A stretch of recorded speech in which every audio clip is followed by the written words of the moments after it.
متاسفانه که ما در خونه کرسلا نداریم، استول که مقصد مثل یکی برادرایی که دارم بلاگری که میشینن کرسلا گام میزنن، ما هیچی نداریم در خونه. ابیش میداریم تو پچه شتگی هم خیلی گام میزنیم. در کارخانه باشه در آفیس در روی هم کرسلا، یعنی در روی دیوار با هم خاطر با نگه در جوشته گام میزنن افسوس نه توش تو ریال نه، من حقیقت زندگی گفته شدم. خدا نگهدار تو ویدیو رو پول نتماشا کنید. سلام و درود به پایان دوستان عزیز. یک مراجعت است، خواهش میکنم با دقت گوش کنید. این یگان تیمه نیست، یگان برای پرسماتر نیست. راستش هم بگه تلفن لیستاد میکردم ویدیوهای در چشم غلطیدن متاسفانه از جانب برادران مسلمان یکم درجهش، دیم درجهش از جانب مردمی که مقصد با اینستاگرام سر و کار دارن که بعضی یا شوی بچه‌ها یا شن که میخوام بلاگر شون یا که من کو با عزت نفسی هیچ کد نمیرسم. دوستان عزیز پروردگار ایخ بسیار تونتیا من چقدر بلاگرایی که میشناسم مقصد هیچ کس ما زشت نمیکنم، نه که هیچگاه بلاگرایی که ما میشناسیم شو مقصد میدونیم شو این برادرای ما یگان تاش مقصد این کارا را نمیکنن. من چی در نظر دارم دوستان عزیز، برادران، خواهرانی که برای یک پادپیسچی برای یک پرسماتر یعنی قدر قیمتی مردمی مسلمانی خدمانه یکم درجهش دیم درجهش مردمی تاجیکی خدمانه الحمدلله که در همه عرصه بین المللی میبینیم که پرزیدنت ما چقدر حرکت میکنه که نامی تاجیک بخیزه، چقدر سپرسمنت های ما حرکت میکنن که مثلا نامی تاجیک بیرق تاجیکستان بالا شوه. متاسفانه از بعضی برادران و خواهرانی که کم اندیش هستند میگیرن که هلن فلانی با فلانی خپیدن فلان کار تاجیکستان شد. یک بدبختی به عقلی که میکنن در همون خلق خودمون بعضی زنک با زنک جنگ میکنن در خدی بازاری کورونی و در بعضی جاها جنجال میشوه. یک به عقلی اوجا شید. بعضی متاسفانه برادران و خواهرای ما همه از سیامکه کرده پرویز تیوی بقب، حادثه تیوی بقب، همه میگیرن با در جهانیان مقصد در تمام دیگه خلقو بدونه که همین وقتی که اینستاگرام لیستاد میکنن چقدر خلق میبره دنیا را تماشا میکنه پرای نه ملت ها را. خواهش میکنم از هر یک کدوم شما دوستان عزیز، ما میگیم سر سینه میزنیم ما تاجیکیم الحمدلله، ما تاجیکیم، تاجیکستان با پیش آخی همه چیزا را چی موندن در کار. خواهش میکنم من با عزت نفسی هیچ کس بازی تکرارم شد نمیرسم، نام یگان سایت نمیگیرم. مقصد از این که میگیره میپرتوی دوستان عزیز چیزای با معنی پرتوی جوه آبادی تاجیکستان نشامته یک فرهنگی بهبودی خدمونه زنک با زنک شب و شب دورن میگیرن در اینترنت پرتویان کهلنی فلانی خیلی بدبختی کر خدا هدایت چکنه یا از مرده که با کهلنی فلانی یا که از زنک در فلان جا خپیدن همه یا میگیرن فرمیتیان در همه اینترنت. ای بس پروردگار میگه کسی که اگر عیب یک برادر خواهر شماست در این دنیا ستر میکنه بدونه که در قیامت ما چقدر گناه ها داریم پروردگار میگه گناهش ما رو من ستر میکنم. این وعده پروردگار است. با جایی که ما ستر کنیم او این اگر من ای خدمت مثال میارم که به عزت نفس کسی نرسم بگی که خیلی گفت من دوست میدارم که خواهر ما اویله ما دختر ما بگیرن در اینترنت مقصد میبخشه که سختم شد کنی لیچ پرتویانش یا که سری لیچ پرتویان یا که اویله من با یک کس خپیدن یا خواهر ما خپیدن بگیرم هیچ که دوست نمیدارم. یک بدبختی به هم برادر بیچاره یک اودر خورد که خواهرش یا زنش با یگون کس خپیدن بدبختی رفت همراه با همه میگیرن در اینترنت میپرتویان با ای سایت ایش کپی رواد میکنن با در میپرتویان.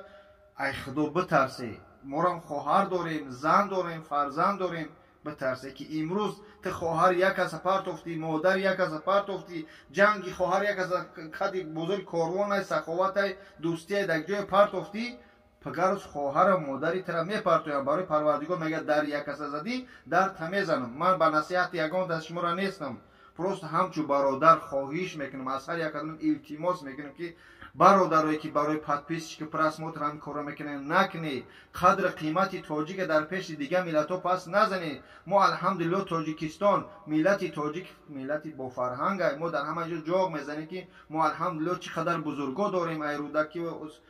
سینا و جامعه و مقصد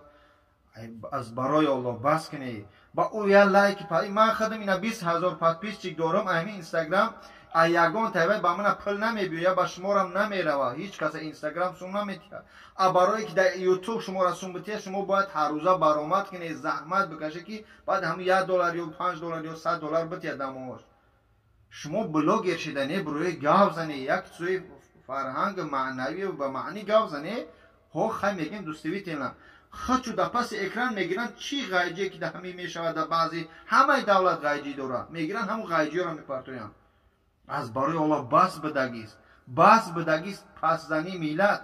мо чӣ қадар ҳаракат мекунем алҳамдулиллоҳ аз да гуфтум ку аз давраи карантин ки дар ҷоми ҷаҳон моро дар тамоми дунё номо гирифтанд ки якмин давлат боз такрор шава якмин давлате буд ки сарҷамона миллати худша аз ҳамин давраи бурҳони карантин аз давраи гишнагӣ буровард дар мисол Москва ва дигар ҷоҳо сар мақсад яҷоя сум партофтан буровард мо имрӯз ҳаракат мекунем ки мо миллати худро баланд бардорем байраqa баланд бардорем мақсад тоҷикистонро бишносанд мутаассифона мегиранд мепартоянд ҷанги сарҷанг муҳкашак саркашак ки тоҷик аз бо байраqa мемона баъзе ҷош аз келани файлонеқ аз барои Аллоҳ бас бидагист ба ҳам хотир тамакак асабониям дӯстони азиз вақте листат мезанем листат мекунем ҳамиёра мебинем асабонӣ мешавем хоҳиш мекунам мардуме ки ба ҳамин интернет сару кор дорӣ бачаҳои ёше духтарои ёше ман ба ҳеҷ кас кор надорам парвардигор айқа бисёрту бития ход подписчик ход обрӯ не ки миллата пас назане ҳамсоята пас назан духтари ҳамсоя қишлоқа аз худо битарс фарзанд дорӣ хоҳар дорӣ додар дорӣ ҳамин корҳои ғайр чӣ дар кор мегиранд мепартоянд фалони иш ташид фаври срочна фалони қабидан да фалон ҷо авар яшид фалон ҷо ташид ин кор нест хоҳиш мекунам аз сайтҳое ки ба ҳамин корҳо сару кор дорӣ хоҳиш мекунам ки як рӯз ин сайтҳо аз сарту мемонанд ин қадар мардума иқа паст бадном назанед шумо медонед киёра дар назар дорам манам ку худам подписчике надорам неки ҳамчу бародар аз ҳар як кадам хоҳиш мекунам ки ҳам сайтҳои фаҳшу фоҳишагӣ ҳамун видеои фаҳшу фоҳишагӣ ки партофтагӣ хоҳиш мекунам илтимос мекунам ҳамаёро тоза кунед худое накарда фақат ту мембарӣ ӯ код логину пароли тара ҳеҷ ка намедонад валлоҳ биллоҳ таъло қасам мехӯрам ки барои ҳар як ӯ видеои ғайҷат пеши парвардигор ҷазо мебинӣ ту бидон ки то вақте ки вай мардум тамошо мекунанд ход ғайҷ аст ход агар ки нек бошад ту бидон ки то рӯзи қиёмата то рӯзе ки ҳамун маҳшар сар мешавад дар номаи амал хайр нависта мешавад то рӯзе ки ҳамун бадия тамошо мекунанд мебахши кунҷумония чӣ муқим мебошад бидон ки барои ту ҷавоб мегӯ ба ҳам хотир миллати тоҷика пас назанед хоҳиш мекунам як бори дигар сайт ҳамун ҷанҷоли дар бозор мешавад дар қади кӯча мешавад чи милисаш як бародарам мехапад чикор менамина ҳамин чизора напартоед хоҳиш мекунам ин кори мусалмонӣ кори мардӣ мардонагӣ нест ту ҷавонмарди миён табанд бира кор кӯ блогер шидани мехоҳӣ биро гавзан ба маънӣ гавзан аз ин чиз ту подписчик ҷамъ кардан чӣ дар кор батра уҷа узбек тамошо менад киргиз тамошо менад чӣ миллатҳо моро пас мезананд занакҳои тоҷика бинед бечора ҳамун сандал мезанад дар ҷанҷол як ҷош номаён мешавад хоҳару модара ҳамаи ту мардума нишон медиҳӣ оё модару хоҳари тира ҳам такунан мефорад не ба ҳамн хотир хоҳиш мекунам аз ҳар як кадам ту блогерҳо ҳеҷ гоҳ ин коро намекунанд блогере ки мақсад уҷа известния мешиносанд мардум чизои ғайҷа намепартоянд уҷа ҳаракат мекунад се парто ки ба манфиати халқ бошад ягон каси шарманда карда намепартояд ҷавоное ки ёшаи кор менӣ хоҳарое ки мақсад паси экране мегирӣ мепартоӣ фалоне биқаб аз худо битарс мебахшӣ хоҳарат бира дар кӯча ҳамта биқаб як кас дига бигира парвиз тв